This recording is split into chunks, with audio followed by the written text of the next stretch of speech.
Bonjour à tous, pour le Zoom, aujourd'hui je reçois Alexandra Henrion-Côte. Bonjour madame. Bonjour Élise. Merci beaucoup d'être avec nous. Alors je vais vous présenter, ça va être un peu long parce que vous avez de nombreux titres, mais je vais m'y appliquer. Généticienne, spécialiste de l'épigénétique, on en dira quelques mots. Ancienne directeure de recherche à l'INSERM, actuellement directeur de l'Institut de recherche Simplissima et également membre du comité éthique Île-de-France qui a été monté donc dans le cadre de la révision de la loi de bioéthique. Est-ce que j'ai tout bon ? À peu près. Absolument. Alors, Alexandra Henrion-Côte, aujourd'hui, on va essayer de s'attacher au sujet qui inonde les médias depuis plusieurs mois, évidemment, cette pandémie de Covid-19. On en parle tous les jours sous de nouveaux aspects. On va essayer, pour commencer, de remonter aux origines, même si on les connaît toujours très mal. Il y a plusieurs hypothèses qui ont été avancées.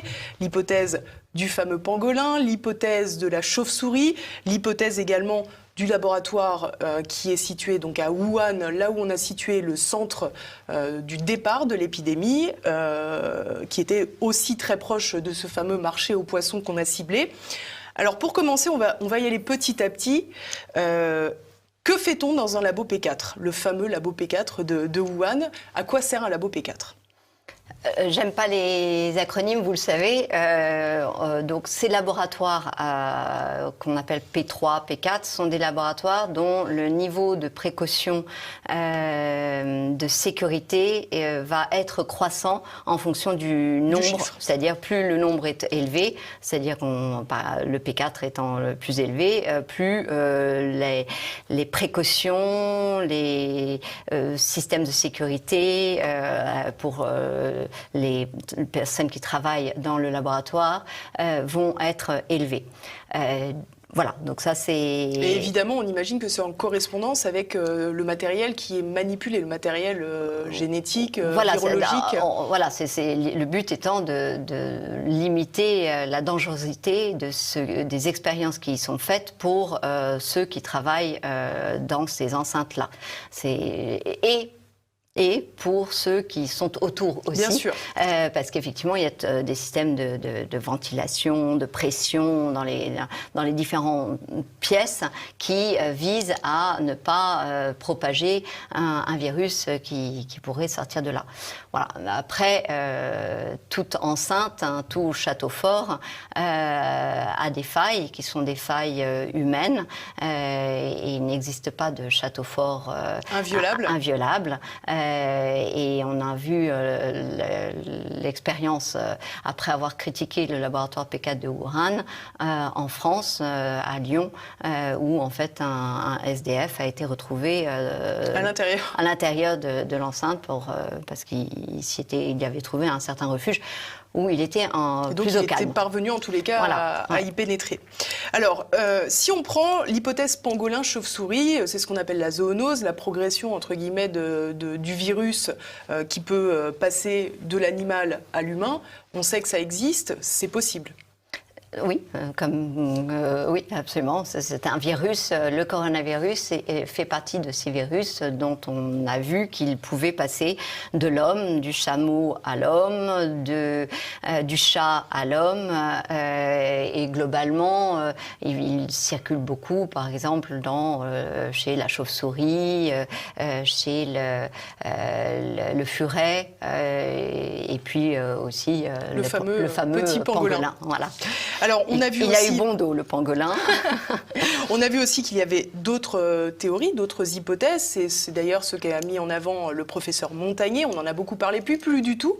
C'est l'hypothèse d'une manipulation génétique. Alors, on imagine bien que dans ce type de laboratoire de haute sécurité, je vais essayer d'éviter les acronymes, moi aussi, on y manipule notamment des vaccins dangereux, évidemment. Est-il donc possible d'imaginer, là encore on imagine, est-il du domaine du possible que le Covid-19 soit issu d'une manipulation génétique? Alors, tout d'abord, Élise, je vous trouve bien curieuse. Parce que les scientifiques, on a l'impression qu'on a complètement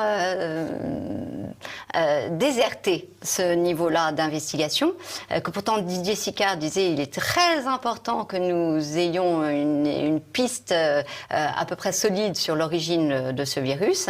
Alors ça, c'est tombé complètement aux oubliettes. Et donc, je suis très contente que vous en reparliez, parce que je pense que c'est important, parce que aujourd'hui, je n'ai pas la réponse à vos questions. Quelle est l'origine de ce fameux virus? Première hypothèse, celle d'une survenue naturelle de mutation dans un coronavirus qui aurait évolué et qui aurait donné ce fameux SRAS-CoV-2. Ça, c'est une première hypothèse et qui aurait donc infecté des animaux et qui serait passé à l'homme.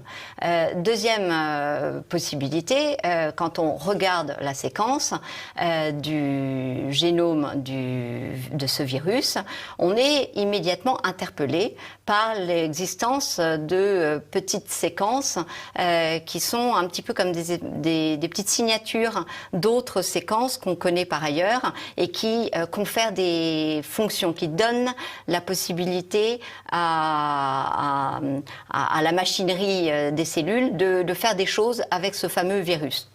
Parce qu'un virus, c'est pas un être vivant. S'il est tout seul et qu'il bouge pas, il n'est pas capable de se répliquer. Il a besoin de vous infecter pour pouvoir être répliqué. Donc, il a besoin de votre machinerie cellulaire.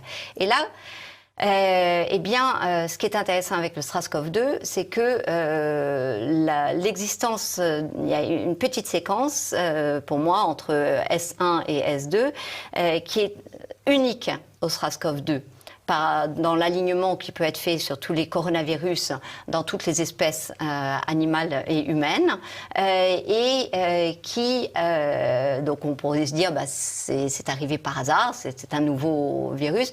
D'abord, il est arrivé très miraculeusement à la jonction de deux segments de protéines S1, S2. Donc là, c'est déjà l'endroit est quand même particulier. Pourquoi ? Parce qu'en fait, c'est entre deux messages. Et donc, si jamais je donne une fonction entre ces deux messages, je vais pouvoir, par exemple, faire une coupure, ce qui est le cas, qui, du coup, donne à la capacité... Coupure tombe bien. La coupure tombe bien. Voilà, la mutation est opportune. Et qui plus est, à la limite, on pourrait se dire c'est par hasard, c'est tombé dedans.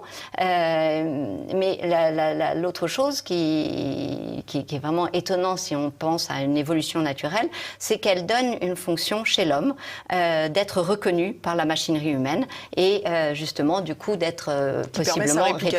Voilà. Donc là, c'est vrai qu'on ne peut jamais exclure une évolution naturelle, mais véritablement, quand on regarde la séquence, ce qu'il y a de plus probable, c'est quand même un engineering, une manipulation que l'homme aurait fait pour créer des fonctions. En tout cas, il ne se serait pas pris autrement. Alors, qu'on comprenne bien, donc, il est possible que ça vienne de mutations qui viennent de l'animal.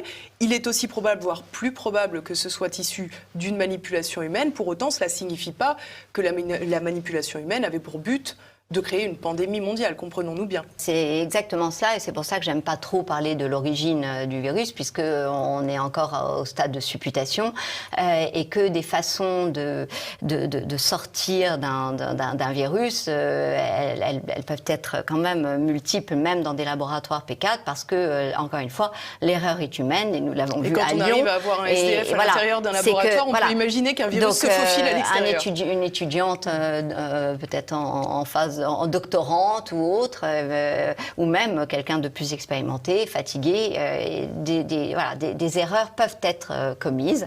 Et je peux vous dire que des animaux génétiquement modifiés sont sortis de nos enceintes de laboratoire, alors même qu'on avait des enceintes qui devaient ne pas permettre qu'ils s'en échappent. Mais voilà, l'erreur étant humaine, c'est quelque chose qui est envisageable. Alors on a jeté beaucoup de discrédit sur la Chine dans cette pandémie en les accusant justement de ne pas faire preuve de suffisamment de précautions dans le laboratoire. Alors vous voyez, on voit avec votre exemple à Lyon que visiblement on pourrait se faire les mêmes critiques en France.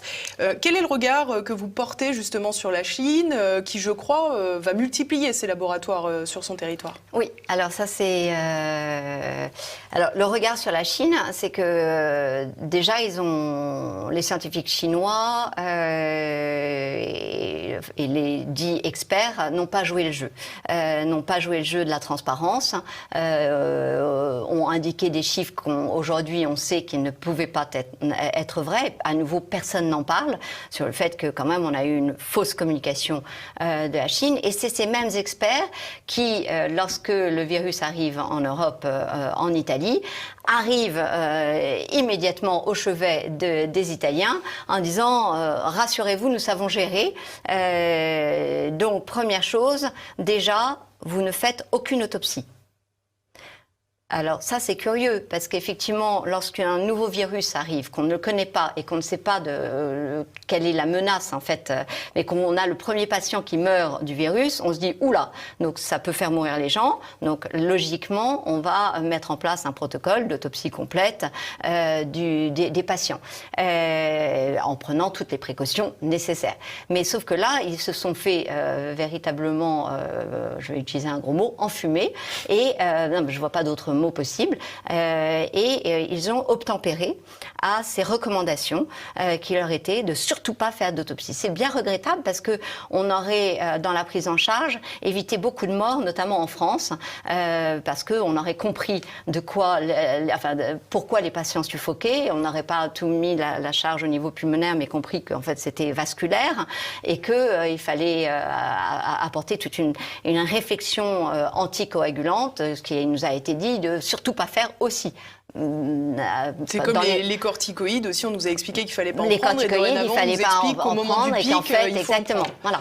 Donc on a vraiment, c'est assez intéressant parce que finalement toutes les solutions qui auraient permis quand même de réduire la mortalité, il y a eu dans les réseaux sociaux, etc., toute une abondance de communication en disant surtout vous prenez pas d'aspirine, d'ibuprofène. Alors l'aspirine, il faut se demander si en fait il n'était pas judicieux de prendre de l'aspirine de fait dans les buts de l'infection. Donc voilà, donc c'est quand même voilà, et puis surtout la gravité de n'avoir attendu que je crois que c'est à peu près mars pour réaliser les premières autopsies et se rendre compte de la façon dont nous avions dont la façon d'agir du virus et du coup la prise en charge médicale qui devait être du coup définie par rapport à ces autopsies. Donc ça, c'est encore un scandale dont je crois personne n'a parlé, ou enfin ça semble pas grave, alors qu'encore une fois, quand un nouveau virus arrive, tout de suite on dit, bon, vu que la salle d'attente est pleine, je vais regarder d'abord de quoi le patient est décédé, et voilà. Alors, vous l'avez dit, au niveau des traitements, on n'a pas non plus fait preuve d'une fulgurante perspicacité, c'est le moins qu'on puisse dire. On a eu beaucoup de débats, notamment avec les préconisations de Didier Raoult, le professeur Raoult, donc de l'IHU Méditerranée à Marseille, qui préconisait la fameuse hydroxychloroquine couplée à l'azithromycine, donc. Mais on a très peu parlé, finalement, on a parlé des facteurs de comorbidité pour les gens qui mouraient du Covid-19, mais on a très peu parlé finalement de la nécessité d'avoir une bonne hygiène de vie, d'être en bonne santé. Ça tombe pourtant sous le sens, mais les défenses immunitaires, de fait, fonctionnent mieux quand on est en bonne santé à la base. Ouais. Et puis, on a aussi insuffisamment parlé de l'âge médian des décès, qui était quand même 80-81 ans, ce qui est quand même pas rien. C'est-à-dire que c'est quand même un âge finalement équivalent à l'âge des décès attendus. Et ça, à l'espérance de vie. Donc, et je ne comprends pas ça non plus. Pourquoi est-ce que personne n'en a parlé? C'est que finalement, les décès dans la grande majorité. Il faut dire qu'on a pu faire confiance aux EHPAD aussi pour remonter considérablement l'âge des décès.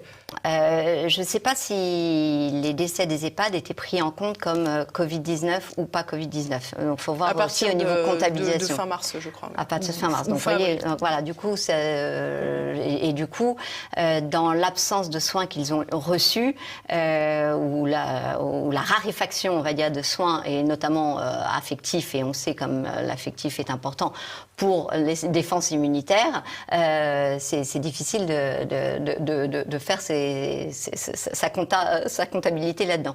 Vous parliez du système immunitaire, et c'est un point absolument central, à mon avis, de toute cette crise. Pas crise Covid. Qu'est-ce qui est important? C'est quoi être en bonne santé? En fait, c'est que nous avons, quand nous sommes en bonne santé, nous avons la capacité de faire face à peu près tout virus, tout bactérie pathogène, et nous avons le système de défense qui nous a été donné pour le combattre. Et ce système immunitaire, c'est finalement un capital santé qui nous est propre. Et donc et qui s'entretient. Et qui s'entretient en faisant du sport, hein, donc en évitant d'être confiné pendant 2 mois, en ayant une bonne aération, une bonne oxygénation, c'est-à-dire en évitant de mettre des masques, en ayant une bonne alimentation, c'est-à-dire en ayant la liberté de sortir, acheter tout ce dont on a besoin là où il le faut, pour avoir la diversité alimentaire qu'il nous faut. Vous voyez déjà ce que je viens d'énumérer, sur 3 points, c'est à peu près le contraire. On a le contraire, et donc on est là en définition même d'être en diminution du système immunitaire. Autre chose qui diminue fortement le système immunitaire, le stress.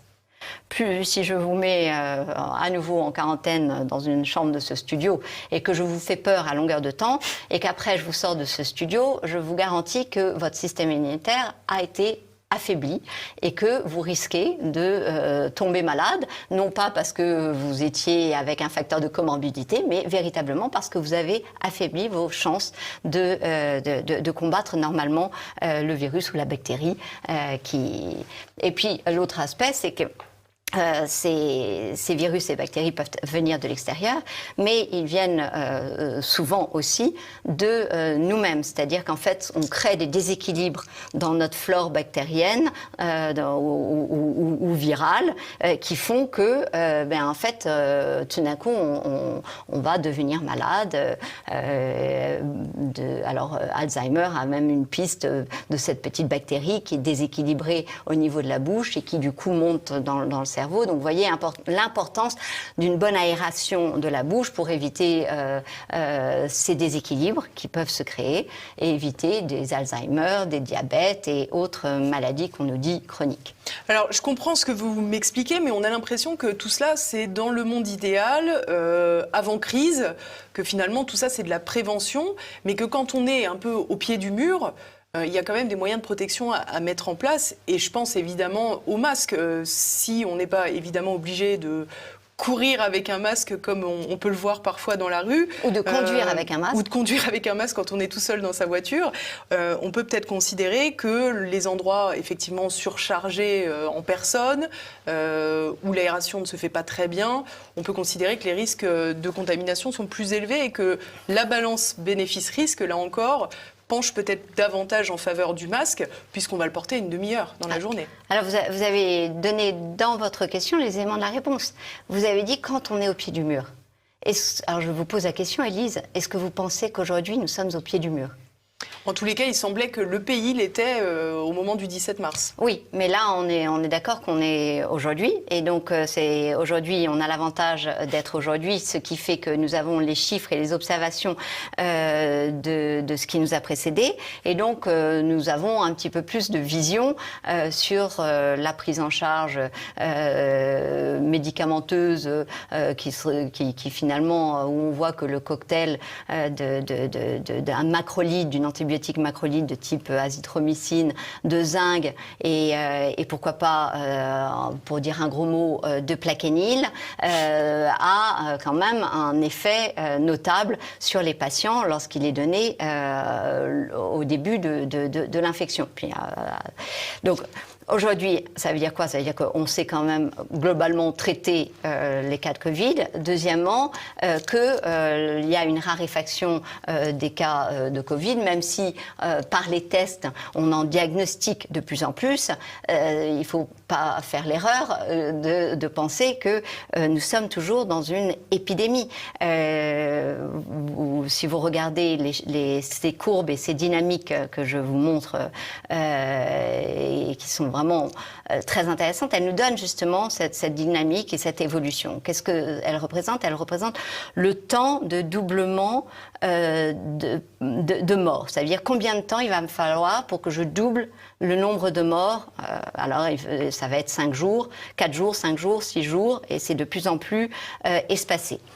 On s'aperçoit de quoi? Que vous voyez que tous les pays, la plupart des pays, en tout cas européens, ont l'épidémie a cessé. Donc, vous voyez cette chute verticale nette qui montre que l'épidémie a cessé. Autre point intéressant, c'est que vous remarquez aussi que la pente est en train de diminuer. C'est-à-dire que dans les pays où le Covid sévit encore, comme l'Inde, le Brésil, eh bien, la pente est en train de diminuer. Ça veut dire que il faut de plus en plus de temps pour avoir un doublement des morts. Ça veut dire que le virus est en train, au niveau mondial, de perdre aussi en force. Donc dans nos pays, il n'y a plus. Dans certains pays, il y a encore, mais visiblement, on n'est plus sur les mêmes épisodes que précédemment, et en mort confirmée. Alors, est-ce que c'est parce que le virus perd en force, ou est-ce que c'est parce que nous savons traiter le Covid? J'ai pas la réponse à cette question. Ou est-ce qu'il a cette fameuse saisonnalité? Où est-ce qu'il a cette fameuse... alors, saisonnalité, j'ai pas vu. C'est peut-être pas le mot adéquat. Voilà, pour moi, saisonnalité, je l'ai entendu dans les médias. Je me suis dit, mais d'où est-ce que ça sort? Parce que ce qui a été montré, c'est depuis le début, par des différents articles et différentes méthodologies, donc c'est de façon intéressante, pour une fois consensuelle, c'est qu'il y avait un effet de la température sur la phase le début de l'infection du virus dans une population. Autrement dit, on a là une explication au fait que dans l'hémisphère sud, globalement, alors qu'on était en plein été, finalement, quand l'infection est arrivée, donc avec des températures très élevées, eh bien, le virus a occasionné beaucoup moins de morts. Et ce n'est pas le système hospitalier, ce n'est pas... mais c'est véritablement l'effet température dont l'Australie, la Nouvelle-Zélande, certains pays les îles Maurice, la Réunion, ont bénéficié. Après, à Mayotte, il s'est passé quelque chose d'intéressant. Ils ont confiné. Alors ça, c'est très intéressant parce que du coup, ça a créé beaucoup plus de morts qu'il n'y aurait dû en avoir. Pourquoi? Parce que lorsque vous êtes confiné sous une tôle ondulée dans une case et que vous n'avez plus le droit de sortir, bien effectivement, là, vous diminuez fortement vos résistances et votre... Confiné en sauna, oui. Oui, confiné en sauna, ça n'a jamais été bon. Donc c'est un mode de vie où on est habitué à sortir. Ça m'amène à quoi? Ça m'amène au fait que sur cette gestion de crise, je ne comprends pas d'abord pourquoi on en fait autant alors qu'on peut raisonnablement se mettre à douter du mot même de pandémie quand on voit que finalement au niveau mondial, à mois équivalent sur les autres années, nous n'avons pas assisté à la surmortalité qui est attendue par une pandémie. Nous sommes aujourd'hui à 650 000 morts dans le monde, si j'en crois les chiffres. On peut penser aussi que le confinement qui a été pratiqué assez généralement a évité d'autres morts. Je oui, pense mais ça, pour le coup, aux accidents de la route, basiquement, etc. Oui, ça, vous avez raison. Vous avez raison que pendant longtemps, mais je pense aussi qu'il y a eu une surmortalité pour le coup, et ça on le sait. Pour les chroniques, les maladies chroniques. Maladies vasculaires, beaucoup d'arrêts cardiaques, parce que justement, ou de cancer, parce qu'il n'osait plus se faire traiter, il n'osait plus aller à l'hôpital. Donc on a des effets, on en a dans tous les sens qui, à mon avis, se neutralisent les uns les autres. C'est-à-dire que oui, c'est éminemment complexe, mais en tout cas, on s'en fiche. L'idée, c'est de regarder, at the end of the day, à la fin de la journée, est-ce qu'on a eu une surmortalité ou pas? Elle n'est pas notable. Donc voilà. C'est pas la grippe espagnole, en tout cas, pour le moment. Mais c'est pas pour le moment, parce qu'en fait, je vous arrête, pardonnez-moi, mais c'est pas pour le moment, parce que vous voyez bien ces courbes que je vous ai montrées, c'est plus pour le moment. On arrête. Alors quand on est en train de nous dire il y a des scientifiques qui disent il va y avoir une deuxième vague. Alors moi j'aimerais bien les confronter sur ce plateau ou sur n'importe quel autre plateau, ces scientifiques, parce qu'une deuxième vague qui suit une première vague d'une épidémie qui a la forme d'une cloche. Et qui fait une deuxième cloche dans la foulée, personnellement, je n'en ai pas rencontré. J'ai cherché, je n'en connais pas. Je ne dis pas que ça ne peut pas exister, mais vraiment, j'ai cherché beaucoup. Donc, en fait, ce qui existe en revanche, c'est que à des temps espacés, il puisse arriver d'avoir une autre petite courbe. Et en général, ces courbes-là, sont des courbes bien moins importantes que précédemment et beaucoup plus limitées en géographie que les premières courbes. Donc, il faut arrêter avec cette idée de deuxième vague. Et donc, ce qui veut dire que quelle est l'indication, face à tout ce que je vous ai dit, de mettre un masque à une population qui a déjà eu son système immunitaire affaibli pour les raisons que je vous ai citées, notamment de ne pas finalement rencontrer d'autres personnes, donc finalement d'avoir cette espèce d'échange permanent qu'on a de nos bactéries, de nos virus, etc., qui est un flux naturel, qui est un flux même vital. On le voit chez le petit enfant qui, dès sa naissance, par les voies basses, il va se prendre une explosion, une bombe littérale. Bactériologique.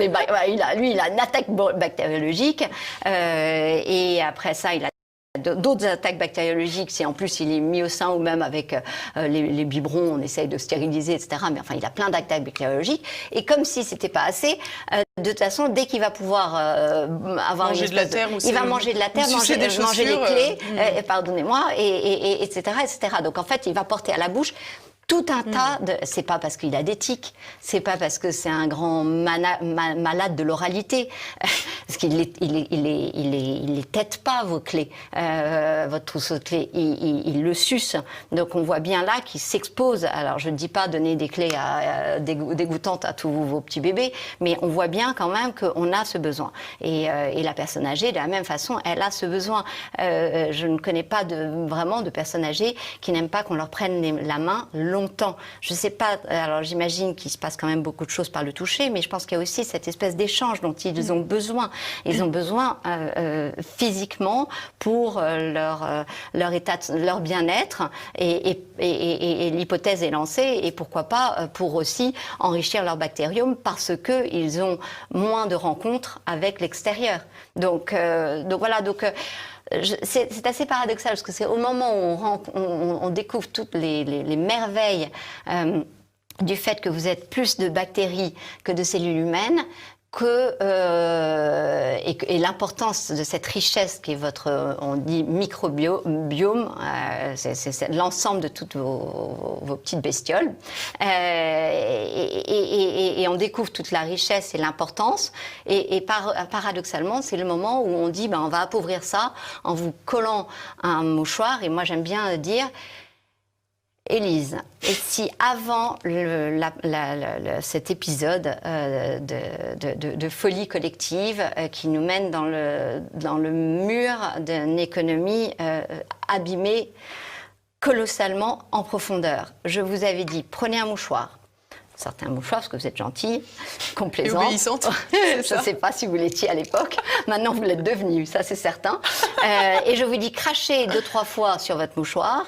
Et là, je vous dis, maintenant, vous le gardez pendant 2-3 heures là, sur votre nez. Est-ce que vous l'auriez fait ? Vous ne l'auriez pas fait et vous seriez dit, elle est dingo celle-là. Et moi, je vous aurais dit, c'est pour vous protéger que je vous dis de faire ça, parce qu'il y a la tuberculose qui sévit, et effectivement, la tuberculose sévit à nouveau dans nos pays, parce que par l'arrivée des migrants qui ont des politiques vaccinales toutes différentes, il y a des recrudescences de tuberculose, 1,5 million de morts de tuberculose contre 600 000 morts du Covid. On n'entend pas parler de la tuberculose. La tuberculose est hautement contagieuse. Donc, eh bien, vous ne l'auriez pas fait. Vous ne l'auriez pas fait par votre bon sens. C'est-à-dire que vous auriez su que je vous racontais quelque chose de bizarre qui allait vous déséquilibrer sans que vous sachiez exactement quoi. Et voilà, et en fait, ça appelle à votre bon sens, c'est-à-dire qu'effectivement, les petites mailles des masques qu'on utilise, d'ailleurs, il est bien marqué sur chaque boîte de masque qu'elles ne protègent pas du tout du Covid. Non, regardez, ce soir en rentrant chez vous, si vous avez une boîte, regardez donc, je vous invite. C'est parce qu'effectivement, les mailles sont tellement énormes qu'elles laisseraient passer des centaines de milliers de particules de virus, de coronavirus. Donc voilà, on a... Alors j'ai cru comprendre que vous étiez sceptique sur les masques. J'ose imaginer que vous êtes d'autant plus sceptique sur les masques contre le Covid-19 lorsque c'est utilisé comme il le faut, au moment où il le faut, par une population qui sait l'utiliser, etc., etc.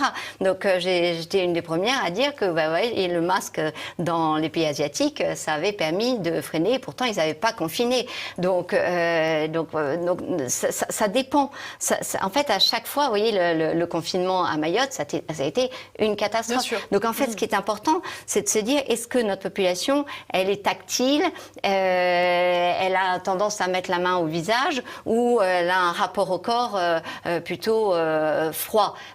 Nous sommes des latins, et donc nous portons nos mains au visage parce que nous parlons avec nos mains, et du coup, nous touchons tout le temps notre masque, et donc quand nous touchons notre masque, nous faisons un espèce de bouillon de toutes nos mauvaises bactéries et virus que nous avons exhalés, qui auraient dû être dilués dans l'air et qui sont là concentrés et que je vous colle partout sur le plateau. Donc moi, j'appelle juste à un usage intelligent de chaque objet. Donc je ne suis ni un anti-vax, ni un anti-masque. Je suis pour une évaluation des moyens adaptés et tenant compte de la culture et de la façon de vivre des gens. Et de la situation présente. Et de la situation, évidemment. Du climat, de la température, de tout un tas de choses. Alors parlons, vous l'avez déjà sous-entendu, parlons évidemment de la question vaccinale, puisqu'on voit qu'aujourd'hui, il y a de plus en plus de vaccins qui viennent tout juste de naître, alors que l'épidémie de Covid-19 finalement a fait naître un virus qu'on ne connaissait pas il y a 6 mois. On a déjà des vaccins qui commencent à circuler et qui commencent à être testés. Il y en a au Brésil, il y en a également en Afrique du Sud. Quel regard portez-vous là-dessus ? Un regard terrifié. Terrifié pour plusieurs raisons. Elles sont nombreuses, les raisons. Je vais essayer de mettre de l'ordre dans la foultitude de raisons. Alors, il y a peut-être un premier aspect par lequel j'aurais dû commencer, si je peux me permettre. C'est une étude dont vous m'avez parlé notamment avant de commencer cet entretien, qui mettait en avant la question du vaccin contre la grippe notamment, mais aussi contre la méningite, dans certains secteurs de l'Italie, qui laissent transparaître des éléments troublants. Oui. Et je pense que c'est toujours intéressant d'essayer d'avoir des hypothèses sur tout. Donc l'hypothèse sur l'histoire, l'origine du virus, vous l'avez traité, mais l'hypothèse concernant la surmortalité dans le fait qu'une région du nord de l'Italie, qui est une région hautement avancée sur le plan, enfin très comparable, on va dire, à une ville comme Paris, et on compte les 2/3 des décès de toute l'Italie. Donc là, c'est vrai que ça doit alerter. Alors, est-ce que c'est la pollution? Est-ce que c'est parce qu'ils sont plus âgés dans cette région-là que dans d'autres régions? En fait, tout cela coexiste. Hein, quand je vous dis est-ce que il y a une surpollution, ils sont plus âgés. C'est la zone de Bergame, si je ne me trompe pas. C'est la zone de Bergame. Est-ce que c'est parce que ils ont des origines ethniques particulières, étrusques, avec des facteurs de coagulation des haplotypes différents, ça existe aussi. Est-ce que il y a un lien lorsqu'on a, en fait, ce qui m'a mis la puce à l'oreille, c'est quand on a parlé du lorage cytokinique. Lorage cytokinique, c'est un bien grand mot pour dire qu'en fait, il y a le système immunitaire part en explosion, exactement, et on arrive à un orage cytokinique, typiquement quand on fait une interférence virale. C'est quoi une interférence virale? C'est que y a des virus ou des bouts de virus qui vont se rencontrer au sein d'un même organisme. Et là, il y a une espèce de phénomène d'amplification, un peu comme l'inflammation est délétère. Et bien là, peut être délétère, parce qu'elle fait aussi partie du processus de cicatrisation. C'est cette inflammation, amplification de la réponse peut être délétère. Et donc en fait, c'est Italiens du Nord. L'OMS avait regretté en 1980, je crois que ils ont publié en 99 et que leurs études dataient de 95, que l'Italie du Nord ne se faisait, étaient des méchants étrusques récalcitrants qui ne se faisaient pas vacciner contre la grippe. Et cette année, alors là, il y en avait plein les médias, ils étaient extrêmement contents parce qu'ils avaient eu 185 000 doses, ils avaient vraiment vacciné à un très haut niveau la population des plus de 65 ans en Italie. Ça, c'était en fin octobre. Vous pouvez trouver tout cela. 2019. Et puis, en janvier 2020, là, on leur dit, oh là là, il y a des cas de méningite qui arrivent. Donc, bam, à nouveau, vous vous faites vacciner contre la méningite. Et là, finalement, simultanément, puisque d'après le docteur, alors je ne me souviens plus de son nom, le docteur Remuzzi, qui est co-auteur quand même d'un récent article dans Lancet, lui dit que le virus. On pourrait parler de Lancet aussi, du coup, maintenant.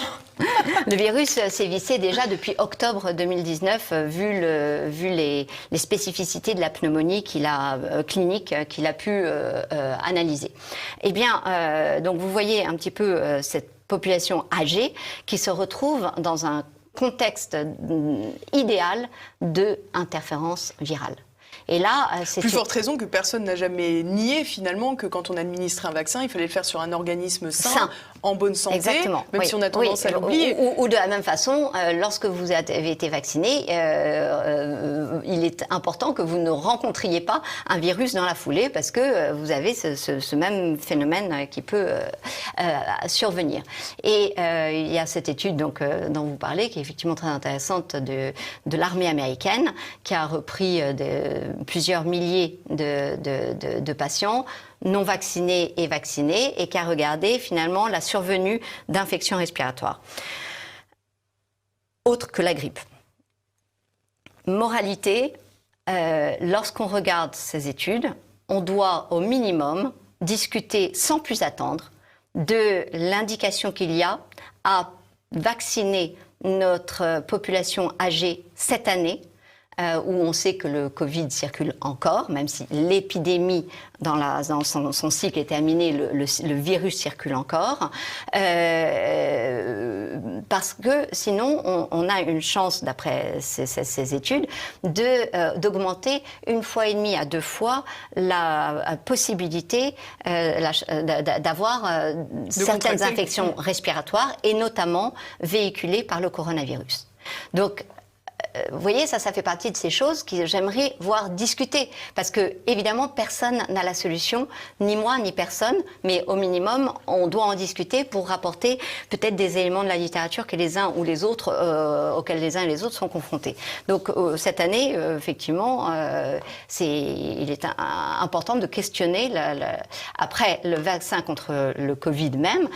Vous voyez bien, c'est une aberration que de développer dans une urgence absolue un vaccin contre un virus en moins de 6 mois, parce qu'en vérité, on est sur du moins de 6 mois, sans être certain de ne connaître aucun des effets secondaires potentiels assortis à ce vaccin. Est-ce qu'il y a la possibilité qu'il y ait des effets secondaires à un vaccin ? La réponse est oui, il y en a toujours. C'est d'ailleurs pour ça que vous avez une réponse vaccinale, immunitaire. Il y en a toujours. Donc, il ne faut pas dire que c'est neutre sur un organisme. C'est pas le but, d'ailleurs. C'est pas le but. Et d'ailleurs, ça ne le fait pas. D'ailleurs, certaines fois, vous avez de la fièvre. Certaines fois, vous allez avoir des nausées, des vomissements, des crises d'épilepsie. Différents aspects que l'OMS décrit formidablement dans toutes ses mises en garde sur les vaccins. Et donc là, développer dans une urgence urgence absolue, vous vous vaccinez sans connaître les effets. Donc, qu'est-ce que vous dites? Vous dites, on va tester sur des populations qui veulent bien se faire vacciner. Qui va lever le doigt en disant, moi, s'il vous plaît, moi, s'il vous plaît? Pas moi. Pas vous. Et a priori, pas beaucoup de pays. Et donc, l'horreur fait que on a choisi arbitrairement l'Afrique du Sud pour mettre en place une vaccination de force dans des centres tenus secrets. Et donc, il y a des mouvements d'étudiants qui s'insurgent, mais qui sont évidemment réprimés, pour dire, mais pour dénoncer le fait qu'ils sont véritablement utilisés comme des cobayes. Et il n'y a pas d'autre façon de traiter l'affaire, puisque, effectivement, on ne connaît pas l'historique sur ce vaccin. Alors, l'habillage est de dire, on va sauver, justement, pour une fois, on va leur donner accès en priorité à la science occidentale. Alors là, c'est d'une hypocrisie qui me fait vomir, pardonnez-moi, mais c'est épouvantable. C'est d'un cynisme mercantile effroyable, et je retiens mes mots, parce qu'effectivement, voilà, je me sens un de ces Sud-Africains à qui j'ai rien demandé et on est en train de me faire ça. Qu'est-ce qui se passe en Afrique du Sud?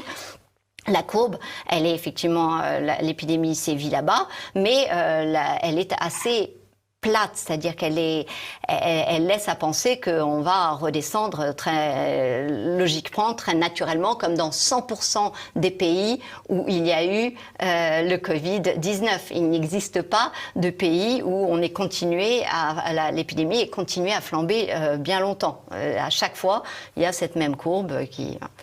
Donc voilà, vous voyez, ça c'est un premier niveau de danger. Le deuxième, comme le Covid a sévi d'une façon aussi, a circulé chez les patients sans créer véritablement de symptômes, c'est-à-dire ce fameux asymptomatique, ce qui veut dire que globalement j'ai pas trop l'air malade, eh bien... pas de souci, vous pouvez me tousser dessus. Non, je me permettrai pas. Mais j'ai pas le Covid. Moi, je crois pas. Par rapport à la fameuse, je suis en bonne santé. Non, mais voilà. On va faire des soirées pyjama tous. Exactement, pyjama party.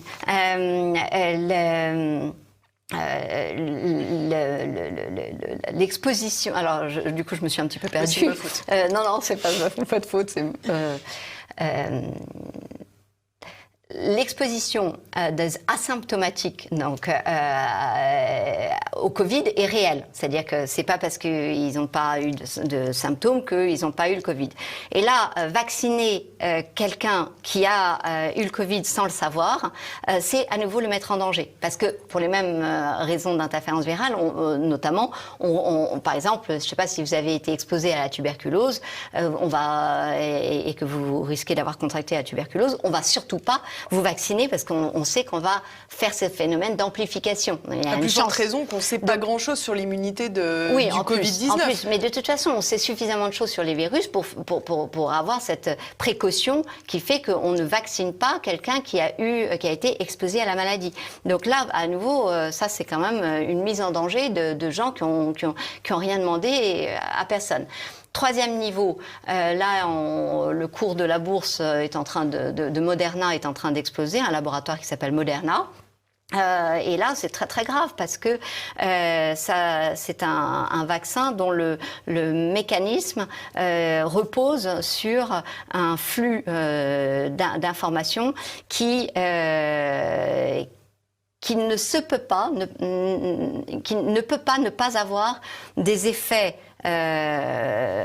sur généraux, tout un tas de choses généraux, parce que contrairement à une protéine qui va agir sur une cascade déterminée, l'ARN parce que c'est une molécule qui a de l'information, va agir sur différents niveaux, à sa fois aussi bien vos gènes, votre ADN, que vos protéines, donc les fameux acteurs de tout ce que nous sommes.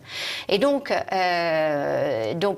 par ce vaccin-là, qui à nouveau, on va être dans une expérimentation qui est prévue dès le 27 juillet, si je ne m'abuse. Décidément, ce 27 juillet est une date noire. Il est une date noire parce que en France, les parlementaires vont discuter la deuxième lecture de la loi de bioéthique à l'Assemblée, ouais. Et c'est d'une gravité sans précédent et bien plus grave que le Covid. Eh bien, c'est à nouveau, je me suis perdue, mais parce qu'effectivement, ces techniques de Moderna, de vaccination, vont vous changer. C'est obligatoire, vont vous changer. Une incidence globale sur tout patrimoine sur génétique, vous-même. finalement. Voilà, exactement, des répercussions sur ce que vous êtes.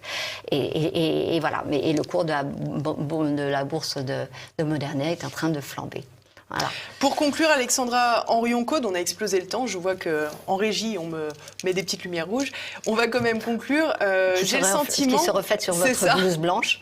C'est ça, tout à fait. J'ai le sentiment que vous êtes assez stupéfaite par tout ce qui s'est déroulé ces derniers mois. Abasourdie et très malheureuse. Abasourdie par le fait que notre élite intellectuelle mondiale ait osé si peu parler, mais je l'ai compris parce que j'ai réalisé que des collègues d'une qualité exceptionnelle étaient muselés et par le masque et par le fait qu'ils avaient des conflits d'intérêts avec des laboratoires pharmaceutiques et que du coup, effectivement, par décence, ils ne mordent pas la main qui les nourrissent et c'est fort malheureux parce que ils sont dotés des capacités intellectuelles pour dénoncer ce que je vous dénonce d'une façon assez prosaïque et simple. En tout cas, j'ai essayé de l'être. Et catastrophé pour la suite, parce qu'effectivement, si on arrive à l'extrémité de ce qui est en train de se passer visiblement en Italie, c'est-à-dire du traitement obligatoire, on a eu le service de travail obligatoire, c'est des sombres heures quand même, et visiblement, on serait en train de discuter et même d'implémenter l'idée d'un traitement obligatoire. Et qu'on comprenne bien, le traitement obligatoire, c'est le vaccin. Voilà. Et que si vous n'êtes pas vacciné, vous n'aurez plus le droit de probablement voyager, voter, je ne sais pas jusqu'où ils vont aller. Parce que ça change quand même pas mal de choses. si seulement. Si seulement. Donc voilà, du coup... il y a tout cet aspect-là, et puis la néantisation complète de ce qu'est l'espèce humaine au niveau de deux richesses. La première dans le désordre, parce que c'est la plus évidente, la richesse de la communication, celle qui fait que j'ai joie de voir non seulement vos beaux yeux, mais aussi vos rictus de bouche, vos sourires, le fait que vous allez crier ou pas crier à ce que je vais dire. Et ça, c'est quand même très important, parce que quand je vous mets un masque, je vous muselle et je vous interdis finalement de voir le visage, d'interagir et du coup de discuter avec l'inconnu. C'est des rencontres que j'ai faites dans ma vie très riche, de rencontrer comme ça des inconnus avec qui même je me suis même mariée. Et heureusement qu'on n'avait pas de masque, parce que je suis pas certaine enfin, je suis certaine qu'on ne se serait pas rencontrés si on avait eu un masque. Donc ces interactions, et puis pour les petits enfants aussi, de comprendre les rictus. Et puis au niveau vital. Donc au niveau de la communication, qui finalement, et au niveau de la vie, de l'essence même de la vie, puisque on néantise toute une partie de la population qu'on va véritablement instrumentaliser à servir de bébé médicament, à servir de cobaye, visiblement. De cobaye, parce que effectivement on poursuit les expériences et on facilite la possibilité de tuer des embryons pour faire des travaux expérimentaux à 14 jours. Donc c'est passé à 21 jours, c'est repassé potentiellement à 14 jours. Est-ce que ça me rassure? Non, pas plus. Vous le savez bien, on est dans une continuité de vie qui fait que non, ça n'est pas rassurant. Et autre aspect, de mélanger, mais heureusement j'ai mes amis de défense des animaux qui hurlent, c'est les seuls, qui hurlent sur le fait qu'on est en train de faire des chimères, enfin on est en train de légaliser, d'autoriser des chimères homme-animal, et qui est encore une fois une abomination. Donc là on est sur un tapis rouge qui n'a plus du tout de limite au clonage humain. Et à tout ce qui, et c'est pour cela que je parle de néantisation de l'humain dans la richesse de son altérité et dans la richesse de sa communication. Donc on a vraiment l'impression que finalement les deux sont à relier l'un avec l'autre. Eh bien, je vous remercie beaucoup pour ce constat réjouissant, Alexandra Henrion-Caude. Merci beaucoup d'être venue nous voir à nouveau. Merci à vous.